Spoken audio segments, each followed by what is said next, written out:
the Latino community who's watching us. I think it's something that's been missing, right? That a platform dedicated to Latinos, to the millennials, right? That I'm bilingual, so we can talk to guys in English, we can talk to guys in Spanish, and for it to be directed, towards us is a good thing. A community that has been untapped since baseball, and that's been untapped. Really, I don't know why, because with the majority Latino, yes, make up. Yeah, Latinos, exactly. Yeah. I mean, when you go to the Dominican Republic, you go to Puerto Rico, you go to even though Mexico has a large soccer fan base, they still have their own league, and there are a lot of huge Mexican fans. And then you have Colombia, and Venezuela.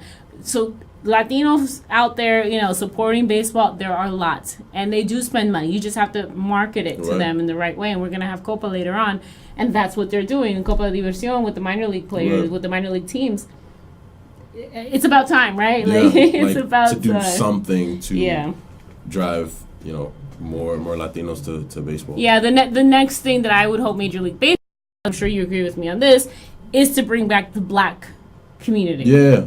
I think for me, when I did the La Vida Voices with Tab, I think one of the things I said was, contrary to popular belief, the African American community loves baseball. Yeah. It's always been a part of, us, just like Latinos.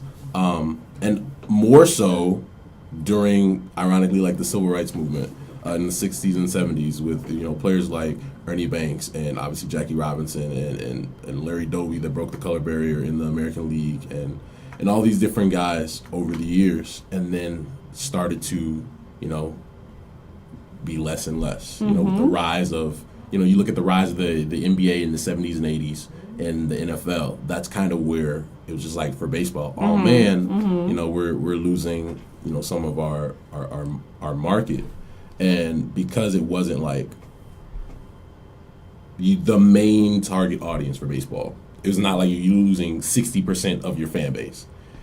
I think it wasn't it was just well, that sucks, but I think we'll be able to make it. Yeah. And now you look at, I think for people of color, the Latino community and the African American community, the I guess character or uniqueness and energy that we could bring to something, I think that's what baseball needs. Yeah, I think what urban culture drives pop culture. 100%. Okay. 100%. Look at the way people talk. Yes.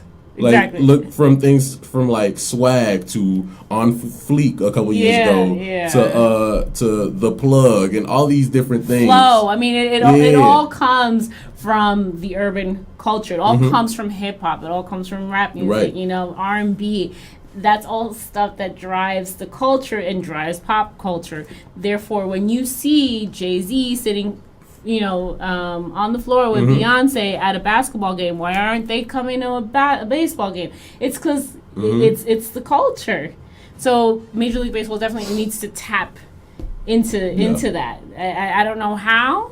I think they need to get obviously more people of color, more people like you to show those faces and give us a voice. Yeah, and a platform. I think price is a big thing too, because you price your fan base, out of tickets and being able to come to games, and it's really hard for it's one of the most probably the most expensive sport to play.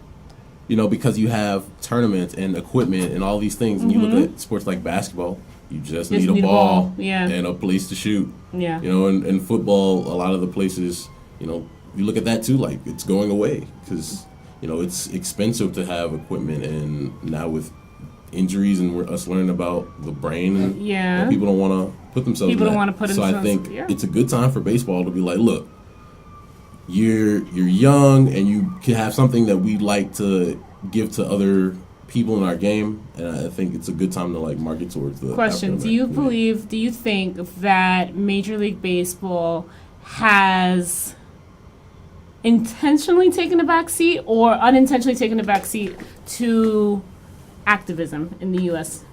Because it's very different from what the NBA and the NFL have done. Is there an unwritten rule? It's a good question. I feel like it can be seen as intentionally, because if you look at the majority of the fan base of Major League Baseball, it's not people that look like you or me or Andy or anybody else. They look like Steve, and we love Steve. He's great. You know, we love really Steve, do. yes. We really do. Yeah. But if the majority of your fan base is are Caucasians, it's naturally you're gonna have to think about, oh man, am I ostracizing other communities? And when it's you know, when you put yourself out there like that, you're gonna get, either intentionally or unintentionally, you're gonna get blowback. And I think a lot of times for people, whether it's in sports or outside of sports, when you stand for something like that so hard, you're gonna get that blowback. And some people just don't want to deal with that. With the blowback. Yeah. And I think for Major League Baseball, I think part of it is just like, why put ourselves in that situation? You know, at the same time, I think they understand that the importance of different cultures in the sport and how over the years it has made baseball, you know, a great sport. You have people from different countries that come here to play Major League, but to play your sport. It's the only major sport outside of hockey that people come from other countries to play your major sport. And I think that's a big role, and I think they understand that aspect of it. So when you see, you know, in the African American community, the RBI programs to get baseball into inner cities and the Breakthrough Series, and you see, you know, the different academies that are over, you know, in all these different countries, in Puerto Rico and the Dominican, and they understand where their bread is buttered. I think, you know, I don't think it seems like it all the time, but I do think they understand the importance of culture and how that plays into the whole thing.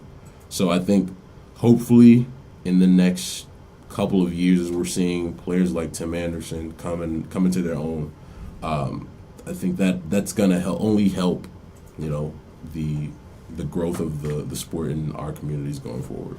Awesome. This is a great conversation. We could continue it for hours. Yes. So thank you for having No, this thank you. I like conversation. where that went. I really do. Yeah. It's not something that you get to talk about all the time. No, it's because not. It's not an easy. It's not an easy to conversation to have, but I think it's easier to have when you have two people who look like us. Right. I think it's harder when it is an American, not an American, when it's a Caucasian person, because they can't sometimes relate to it. But it is a conversation that needs to be had and continues. It needs to continue to happen. So 100%. Thank you for touching that topic that topic great. with me. Now you could just slide on I'm over. gonna slide over. Yeah, you can just into the slide middle? on over because it's a social hour, not with Henry, but it's a social hour with Andy and Russ. Yeah, let's go. That was such a great conversation. Right. Like I had my coffee in my computer. And I'm like, I'm gonna stand here and wait. But I was like listening to it. I'm like, I'm gonna be here for a while, so I'm just gonna like Slide in. Yeah. Andy was just like, just keep talking. Yeah. I'm like, you guys go. Yeah.